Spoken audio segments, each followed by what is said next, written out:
Hey everybody, welcome to SAP's CX Unplugged Talks. I'm Stephanie Thum.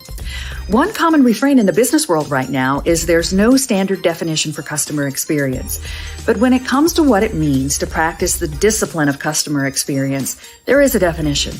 A global, nonprofit professional association established that definition. It's the Customer Experience Professionals Association, and CXPA will soon turn 10 years old. On this episode of CX Unplugged Talks, I'm sitting down with the CEO of CXPA, Greg Melia. We'll go over the definition of CX, talk about how to build CX credentials, and what leaders should think about and look for when they're building customer experience into the DNA of their organizations. Let's get started.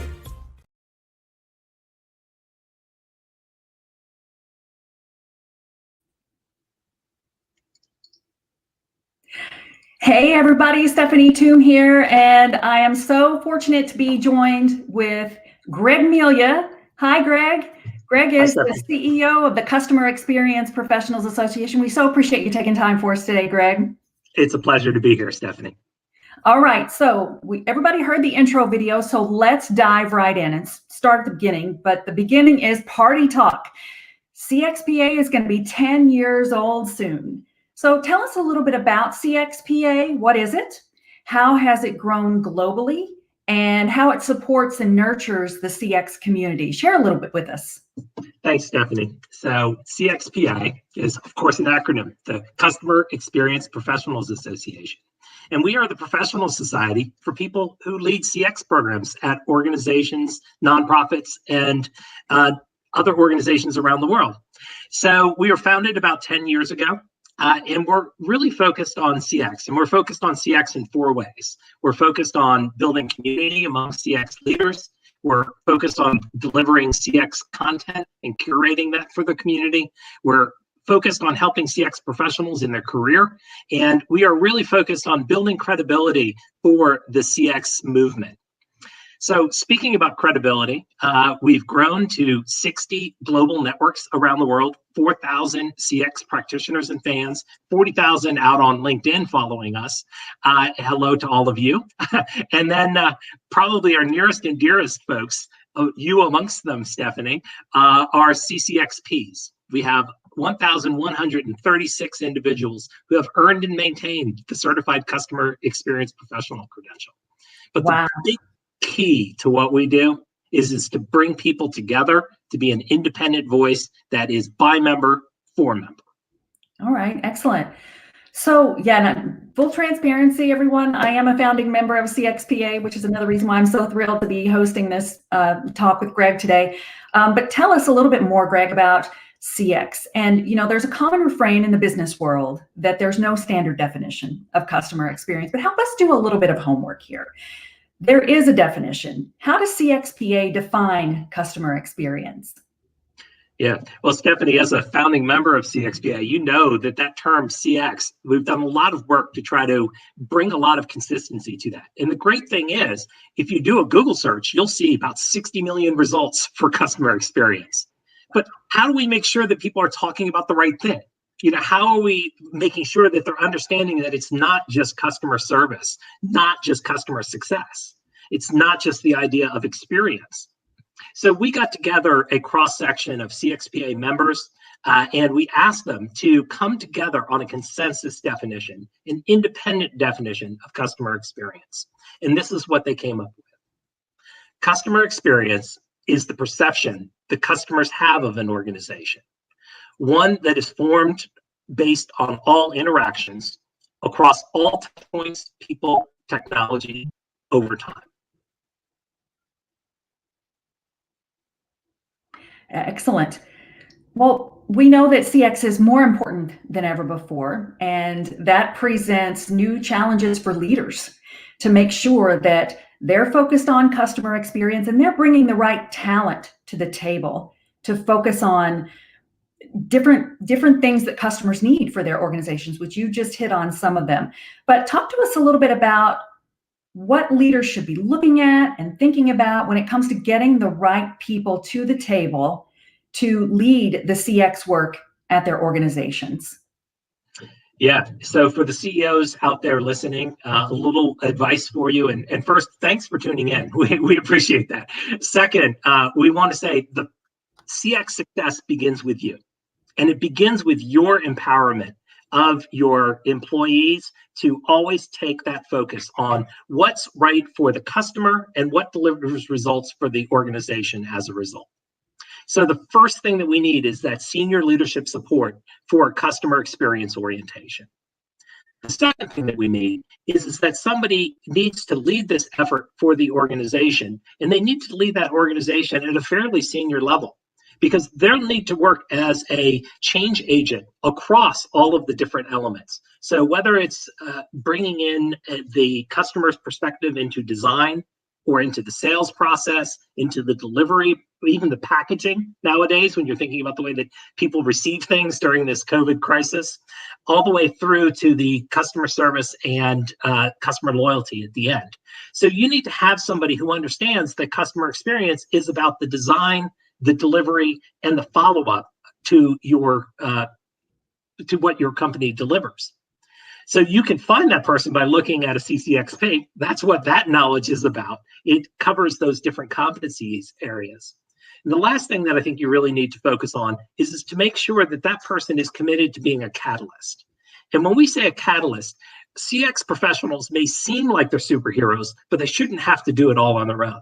They should be working across your different department leaders to break down siloed thinking so that your design team and your sales team and your delivery team, fulfillment team are all working together to make sure that the customer's needs are met. Because when the customers are happy, your bottom line will be better and you'll be happy. Yeah, I just want to toss in a little bit there on this answer to the question because, I've practiced CX as a practitioner. I've also been a consultant, and I can tell you that it sends a bold statement to the market and to your own clients and customers when you have a senior level customer experience executive sitting elbow to elbow with your chief risk officer, your chief information officer, and your general counsel. It's a bold statement for your internal folks. It's a bold statement to your customers as well. So from a practitioner's perspective and a consultant's perspective, I can most definitely back that up. And, we're always trying to look ahead in our profession. And so I like some of the things that you said about change. What else do you think? I mean, we've been through a year of enormous change, but what's going to change for the CX profession in the coming year or years? And what's going to stay the same? Yeah. So, as we moved into this pandemic, we saw this great rise in customer experience, and we saw a lot of investment that people were bringing to the table. And what we found is that the most important skill and competency to be successful is to make sure that you continue to listen to the customer and you adapt to what the customer needs. I'll tell you a little story, Stephanie, that I think sums this up really well, is think about what happened in the hospitality industry. For years, the hospitality industry has been moving to this idea of shared spaces, and they're creating these experiences at their hotels and their properties where people can come together to have a drink together in the lobby or to have a shared meal or maybe even cook a shared meal. Well, all of a sudden with COVID, what we see is that people value isolation, that they value safety and security. And so all of a sudden, the downward trend in room service is an upward swing in people wanting to have food delivered where they can eat it in their own privacy, because that's what's best for them now. So the future of customer experience really relies on making sure that you have that adaptable, nimble change leader who can look at the data that you've been collecting, can look at the voice of the customer, can look at innovation in the field, and can work across all of your different department areas to make sure that you're not just creating something that you can market, but you're creating something that is going to keep people happy over time. So that's what I think the future of customer experience is really focused on, because the one thing that we can know in terms of the future is that the customer needs and expectations will change. They will adjust to the outside world, and they'll get ramped up as we do things better. So the customer experience profession, as I've been looking out over it for the last 15 or so years, has evolved. There are new things that we need to keep in mind in the customer experience profession, law and ethics and risk management, and really locking arms with our CIO to stay ahead of the issues that cross over into the realms of customer experience too. But what I want to know is, do you think the term customer experience is going away? So a lot of people have sort of asked that question or tried to redefine that question, and to say that it's not about customer experience, but that it's just about experience management, or another term that they've created along the way. But, at the core of everything that we do, and at the core of every customer experience element, is that focus on the customer. Without the customer, we don't have purchases. Without purchases, we don't have profit. Without having a sustainable forward path, we won't have companies. So customer experience is not going away at all. And if anything, we probably need to make that word customer a little bit larger whenever we put it out in font, because it's more about understanding the customer's needs today, predicting and developing solutions for tomorrow's customers, and making sure that we monitor our progress along the way and deliver those results. Right. So many of the practices and principles that we've grown up with in the field and practice of customer experience can be applied to other corners of the business. So it's not necessarily just about applying a VOC mechanism to your website, but how are you using VOC in your risk management processes? And how are we using VOC to understand what our employees are going through and what our partners are going through, so that we can work together to deliver that better experience? Right. I'm seeing more of this in the supply chain now too, where you have procurement leaders who are taking some of the concepts and principles that have really evolved in customer experience and using them to try to straighten out that maze, that procurement ecosystem maze that precludes great suppliers and vendors from becoming part of that partner ecosystem for these companies that really want to create great experiences. So I agree with you. I think that the way we talk about it is going to change. So my last question, as we round out today's episode of CX Unplugged Talks, we've been talking about CXPA, we've been talking about community. CXPA is about to turn 10 years old, built by members for members. So how does somebody get involved if they'd like to be involved? Yeah.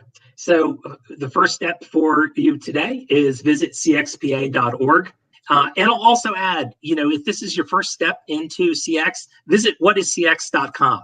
There you can find the definition of customer experience and see some of the key elements along the way. But right at cxpa.org, we invite you to be involved with us the way that fits best for you. You can go ahead and join a local network and begin networking with peers in your area. You'll find over 60 of them around the world right on our website. You can sign up and create an account and begin to get information on our blog and our video series. Follow us on LinkedIn. Those are great ways to begin your journey. But if you really want to take control of your CX success for your own career and for your company, it's probably time for you to consider making yourself a CXPA member and setting a path to earning the CCXP credential. Because if you're going to be that holistic leader, you need to stop being reactive and you need to start being proactive, just like the customer experience discipline teaches us. Yeah, level up on those credentials. They're so important. All right, Greg Melia, everybody. Greg, thank you so much. You can find CXPA online at cxpa.org. They're also prominent on social media, 40,000 followers on LinkedIn. You can also find them on Instagram and Twitter. Thank you so much, Greg. Awesome. Thank you, Stephanie. And thanks to everybody for joining us today. Next episode, you can catch my co-host, Jeannie Walters, in the host seat for the next topic that we'll be exploring on SAP's CX Unplugged Talks. Bye for now, everybody.